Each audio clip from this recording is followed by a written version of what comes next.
பிரித்தானியாவின் கார்டிஃப் நகரில் வசித்து வந்த 37 வயதான பாரியா வெய்சி என்ற பெண் தனது கணவரிடமிருந்து விவாகரத்து கோரி புதிய வாழ்க்கையை தொடங்க முயன்ற நிலையில் அவரது கணவரால் மிக கொடூரமான முறையில் படுகொலை செய்யப்பட்டுள்ளார்.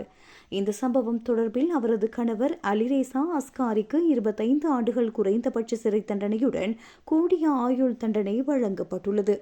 பாரியா தனது கணவரை விட்டு பிரிந்து 2 வாரங்களே ஆகியிருந்த நிலையில் கடந்த 2025 ஏப்ரல் மாதம் தனது பழைய வீட்டிற்கு சென்றபோது இந்த தாக்குதல் நடந்துள்ளது. கணவர் அஸ்காரி முன்கூட்டியே திட்டமிட்டு 4 கத்திகளை வாங்கி வைத்திருந்து பாரியாவை ஏமாற்றி வீட்டுக்குள் அழைத்து சரமாரியாக குத்தி கொலை செய்துள்ளார்.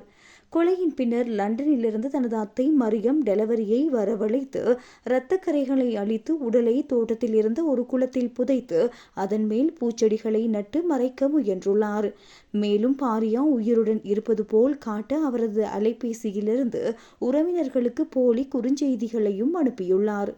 நீதிபதி தனது தீர்ப்பில் அஸ்காரி பொறாமை மற்றும் வன்மம் காரணமாக இந்த படுகொலையை செய்துள்ளார் என்று குறிப்பிட்டுள்ளார்.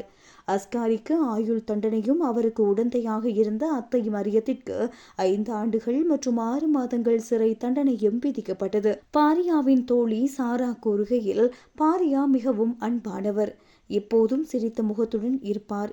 இந்த தீர்ப்பு எமக்கு ஓரளவுக்கு நீதியை பெற்றுத்தந்தாலும் எமது அன்பு தோழியை இது மீண்டும் கொண்டு வராது என்று கண்ணீரோடு தெரிவித்துள்ளார்.